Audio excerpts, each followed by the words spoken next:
Hello, I'm Simon Whistler, you're watching TopTenzNet, and in the video today, we're looking at the disturbing realities of PTSD. During World War II, General Patton was known to slap men who seemed to be experiencing shell shock under the belief that the lack of a physical injury meant that the men must be fit for battle. Nothing could have been further from the truth. As science has progressed, we've become more aware of the mental anguish that occurs during war, with many soldiers experiencing continued trauma after the event. Scientists have come to label this condition post-traumatic stress disorder, or PTSD. The US Department of Veterans Affairs estimates that PTSD afflicts 31% of Vietnam veterans, as many as 10% of Gulf War veterans, 11% of veterans of the war in Afghanistan, and 20% of Iraq War veterans. And while soldiers remain the most afflicted group, it's unfortunate that PTSD is associated simply with veterans. In actuality, it's a problem that affects a wide range of people. Despite our great leaps in knowledge since the era of General Patton, post-traumatic stress disorder has not been taken seriously enough by the public. In the video today, we're looking at 10 facts about PTSD that might just surprise you. Number 10. Alarming suicide rate among veterans. While most people are aware that veterans face struggles when returning home, few realize the true depth of their mental anguish. A recent study reported that 18 combat veterans commit suicide every day due to PTSD. This leads to a total of 126 suicides per week and roughly 6,552 per year. Although veterans make up only 9% of the US population, they make up 18% of all suicides. Studies have shown that veterans are at a much greater risk of committing suicide than civilian adults. A comparison between veterans and civilians from 2001 to 2014 demonstrated that the civilian suicide rate rose 23.3%, while the rate of suicide among veterans jumped more than 32%. Another disturbing facet of this trend is that women who serve are at even greater risk than their male counterparts. From 2001 to 2014, the female civilian suicide rate increased by 40%. That's compared to a rise of more than 85% for female veterans. It has gotten to the point that suicide has caused more deaths than combat for our troops. Number 9. Obscure things like sound, smells, and photographs can trigger PTSD. One of the most difficult things about combating PTSD is that family members can be left struggling to understand the catalyst for the episodes. Family members of veterans diagnosed with PTSD have to understand that a whole host of triggers can cause a veteran to spiral into a dark state. Something as innocuous as a sound, a photograph, or a smell could lead to an episode. At first, the triggers may appear to be random or out of the blue, but they're connected to an experience of danger or fear that was traumatic in the past. Think of a past memory of a Christmas morning or a Thanksgiving feast. Those memories usually do not just include images, but also sounds and smells as well. That's exactly the case for the victims of PTSD as well. The event contains the sounds and the smells of the traumatic incident, which can be triggered by similar stimuli. Number 8. Women are more susceptible than men. The perception is that PTSD sufferers are mostly men who have returned home from war. However, as we noted earlier, women are actually the biggest victims of PTSD. Studies have shown that more than half of women are likely to face a traumatic experience in their lives due to sexual assault or child abuse. As a result, women are roughly twice as likely to develop PTSD as men. Other factors that contribute to a woman's greater likelihood to be diagnosed is that women may be more likely to blame themselves for traumatic experiences than men and may have a past mental health problem, for example, depression or anxiety. Number 7. Symptoms may not manifest until years later. Many police officers are made to witness tragedy and treat it like just another day at the office. It's part of the job, officers like Jonathan Figueroa would say. Figueroa was one of the first responders on 9/11. He remembers reaching City Hall and seeing a cloud of dust. His brother-in-law was an EMT, and he worried that he might have already been engulfed in the debris. According to Figueroa, you couldn't see anything. It looked like a major snowstorm, a blizzard. And then we heard this large boom. It was earth-shaking and metal twisting. The sound he heard was the North Tower collapsing. For the next several days, Figueroa worked on cleanup duty, hoping to help and to somehow find his brother-in-law. He recounts finding a skull without flesh or any bit of skin, and after showing it to his supervising officer, he was told to put it down. They were looking for living people. Officer Figueroa never found his brother-in-law. Without the body, he remembers it being difficult for the family to mourn. His brother-in-law's death weighed on his mind, but he didn't speak to anyone about it, especially not a therapist. Tragedy would soon strike again when Figueroa responded to a jetliner containing 260 people exploding just after takeoff. He stated, "We were recovering the bodies, mothers holding their babies, charred, stuffed in the airplane seats. You can't block that out." Even after all of this, Figueroa didn't display PTSD symptoms. It took one last event to take him over the edge: the shooting of his friend, a fellow officer. Soon after, he started feeling shaky and nervous, and right on that day, I spiraled down, and everything from the past came out. 9/11, the plane crash, my brother-in-law, the first homicide I ever saw as a rookie. Symptoms began. Figueroa had night sweats, night terrors, anxiety, panic attacks, dry mouth, aches and pains, heart palpitations, combined with flashbacks of horrific images with himself as the victim. His pride kept him from telling anyone. He lost weight, and death seemed to be closing in all around him.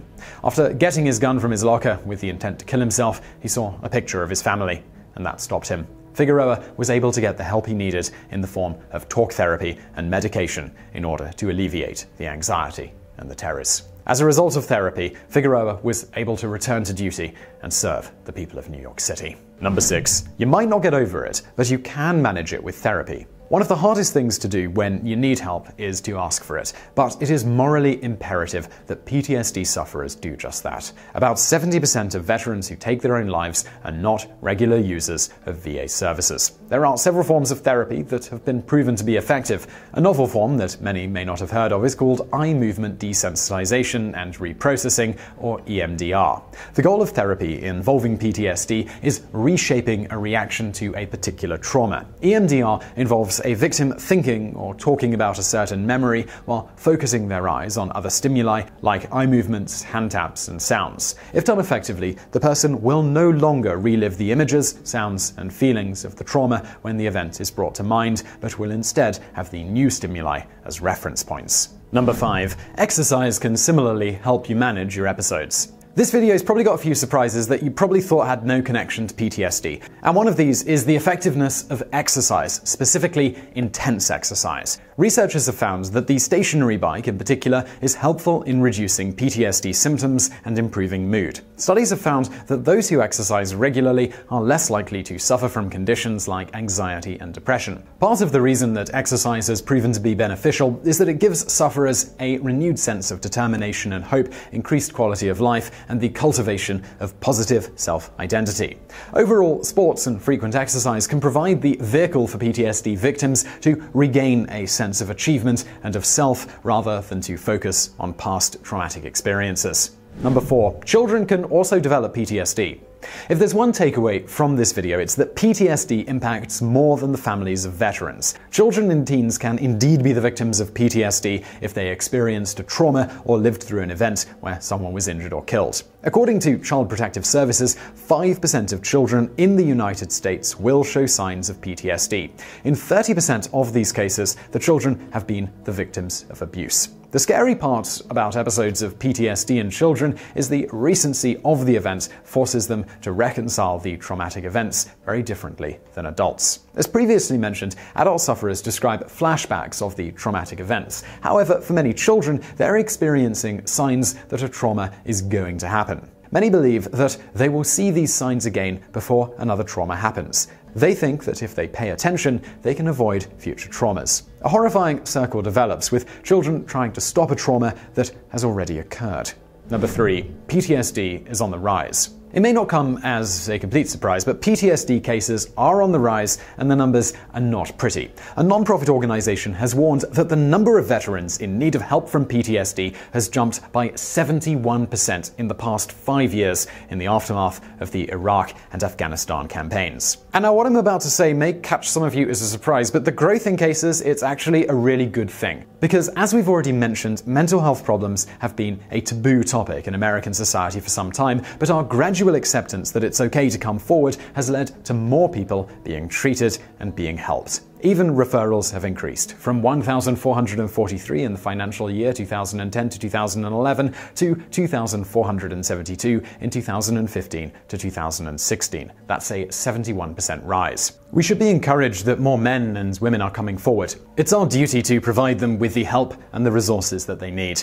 Number 2. 5% of military service dogs also suffer from PTSD. It may be a surprise to learn that man's best friend can also fall victim to a condition that impairs its master. Studies have found that about 5% of military dogs develop the disorder. In the military, many dogs are used for bomb detection and in police departments for search and rescue to find bodies after disasters. It's not surprising then that dogs may be adversely affected after experiencing the horrors of war and natural disasters. In addition, similar to their masters, dogs can fall victim to PTSD from abuse. Many dogs found in shelters are suffering from PTSD as a result of mistreatment, neglect, and abandonment. Some reported cases of PTSD in dogs even occurred from losing their human caretaker. It just goes to show that animals are capable of emotions that are very similar to humans. Number 1. Ecstasy could be a viable treatment method. Who knew that ecstasy could be more than just a party drug? While scientists have found that the ingredient MDMA has some promise in clinical studies, studies suggest that MDMA causes a big increase in the levels of several neurotransmitters in the brain, the most predominant of which is serotonin. The increase in serotonin leads to feelings of well-being and happiness, which is beneficial for PTSD sufferers during therapy sessions. Psychiatrists note that the use of MDMA results in patients being in an optimal arousal zone. With more emotions and feelings flooding the patients, therapists are better able to discuss and reconcile the past traumatic event with the stimuli that cause episodes of PTSD. It must be noted that ecstasy has not been proven to work in isolation, but in conjunction with therapy. C.J. Harding is living proof that medicinal ecstasy could be of great use to PTSD sufferers. In a New York Times article, Harding chronicles the struggles he had after returning home from 3 tours in Iraq and Afghanistan. He was divorced, an alcoholic, and even admits contemplating suicide. All the different forms of medication and therapies associated with PTSD were not working, and he was at his wit's end. Then, in 2013, he joined a small clinical study that used MDMA, and he said, "It's changed my life." According to Harding, the drug allowed him to open up about his experiences and see his trauma without fear or hesitation. Here's hoping that ecstasy can do a little more good in the world than just helping you become the life of the party. So I really hope you enjoyed that video. Do not forget to subscribe to this channel for brand new videos every day of the week. Also, I've got a podcast. It's called BrainFood, and it's got educational, entertaining content just like this. It's a bit longer form and goes into a lot of depth on a specific subject, getting into all of the fascinating little details. You can check it out through the link in the description below, or just search your favorite podcast app for BrainFood. And if you like this YouTube channel, you are sure to love that podcast. But if you want to watch something else right now, why not check out a related video from the TopTenz archives over there on the right. And as always, thank you for watching.